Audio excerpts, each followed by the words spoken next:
March 2nd, 2012. If you were in West Liberty, Kentucky, it's a date you will not soon forget.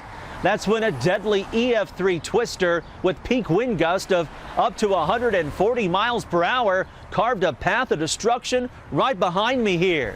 The street to my left here, cars were overturned on their sides. The steeple of that church lying in the middle of this street. And to this day, you can still see the scars from that wicked tornado. Buildings that once stood here are now gone. It's a quiet day here on Main Street in West Liberty, Kentucky, but it was a completely different scene 11 years ago. On Wells Hill, just over my left shoulder, the track came across the hill, came right as we're standing beside the City Hall.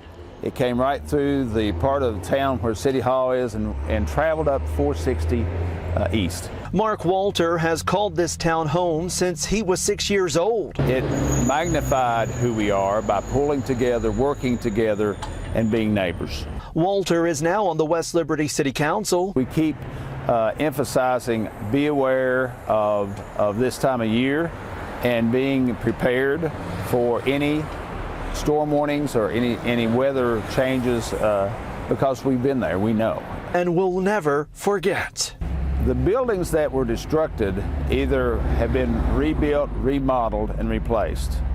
But we lost lives in this community, and we lost 6 lives, and those things we want to remember 11 years later, have our thoughts and prayers, those families that lost loved ones during that time. 11 years later, the city continues to recover from that deadly tornado. But there's some good news. If another tornado hits, there's a brand new tornado siren system that's been installed to keep them safe from the storm.